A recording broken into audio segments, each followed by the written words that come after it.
Hello viewers, আমি মোস্তান আহমেদ বলছি host website থেকে। আশা করি সবাই ভালো আছেন। ওয়ার্ডপ্রেসের এই নতুন ভিডিও সিরিজে আপনাদের সবাইকে স্বাগতম জানাচ্ছি। আজকে আমরা দেখব কিভাবে আমরা আমাদের WordPress admin user name change করতে পারি। তো আমরা প্রথমে আমাদের ব্রাউজারে চলে যাব। ব্রাউজারে যে আমরা আমাদের ওয়ার্ডপ্রেস ভিউয়ার্স, এরই মাঝে আপনাদের জানিয়ে রাখি আপনাদের জন্য রয়েছে একটি দারুণ অফার। আমাদের ভিডিওটি যারা দেখছেন ও সাবস্ক্রাইব করেছেন তাদের জন্য হোস্ট ওয়েবসাইট দিচ্ছে হোস্টিং এর উপর 10% থেকে 70% পর্যন্ত ছাড়। আপনাকে যেটা করতে হবে শুধু ইউটিউব এই কুপনটি ব্যবহার করে আমাদের ওয়েবসাইট থেকে হোস্টিং কিনলেই আপনারা পেয়ে যাবেন 10% থেকে 70% পর্যন্ত ছাড়। বিস্তারিত জানতে আমাদের ওয়েবসাইট ভিজিট করুন www.hostthewebsite.com। ভিডিও ডিসক্রিপশনে ডিটেলস লেখা থাকবে, আপনারা ওখান থেকে জিনিসটি চেক করে নিতে পারেন। সাইটটিতে লগ ইন করবো। ওয়ার্ডপ্রেস সাইটে লগ ইন করা হয়ে গেলে আমরা ইউজার সেকশনে চলে যাব। ইউজার সেকশনে যে অল ইউজার্সে ক্লিক করব। তো এখানে আমি দেখতে পাচ্ছি অলরেডি আমার টেস্ট নামে একটা ইউজার নেম আর আইডি খোলা আছে অ্যাডমিনিস্ট্রেটর হিসেবে।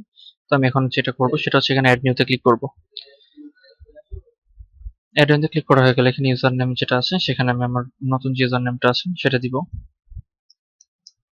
এখানে আমি অবশ্যই রেকমেন্ড করবো নতুন একটি স্ট্রং ইউজার নেম দিতে। তার কারণ হচ্ছে সাধারণত যেটা হয় সেটা হচ্ছে নর্মাল যে ইউজার নেমগুলো বাই ডিফল্ট থাকে সেটা সব প্রায় ওয়ার্ডপ্রেস ইউজার যারা আছে তারা জানে, আর সেক্ষেত্রে ম্যালিসিয়াস অ্যাটাক হওয়ার সম্ভাবনা খুব বেশি থাকে।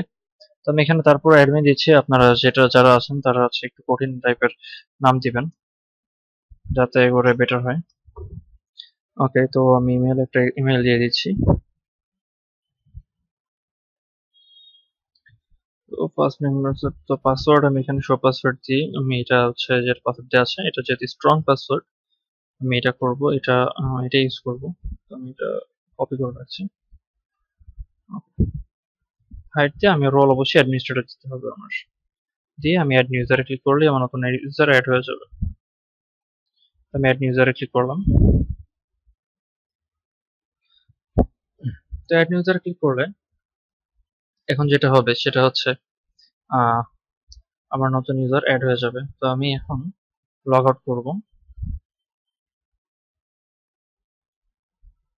লগ আউট করে আবার যখন এখানে আমার ডেটা বসাতে হবে তখন আমি নতুন আমার ইউজার নেম আর পাসওয়ার্ড দিয়ে যদি আমি লগ ইনে ক্লিক করি তাহলে আমার লগ ইন হয়ে যাবে। তো প্রথমে যেটা করবো আমি ইউজার সেকশনে চলে আসবো। ইউজার সেকশনে চলে আসার পরে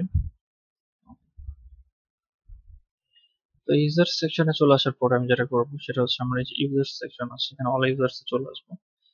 আসার পরে আমার যে আগের যে টেস্ট আইডিটা ছিল এটা আমি ডিলিটে ক্লিক করবো। ডিলিট বাটন চাপ দিলে এখানে দুটো অপশন আসবে, delete all content, attribute all content two admin, নতুন যে ইউজার নেম সেটাই। তো আমি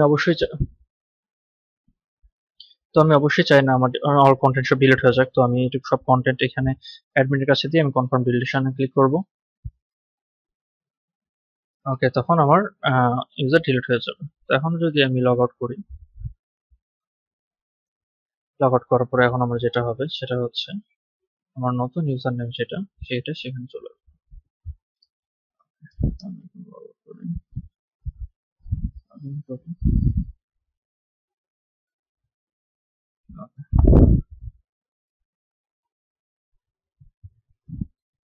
তো ভিউয়ার্স, আজকের মতো এই ছিল আমাদের ভিডিও। আশা করি আপনাদের ভিডিওটি ভালো লেগেছে। ধন্যবাদ সবাইকে।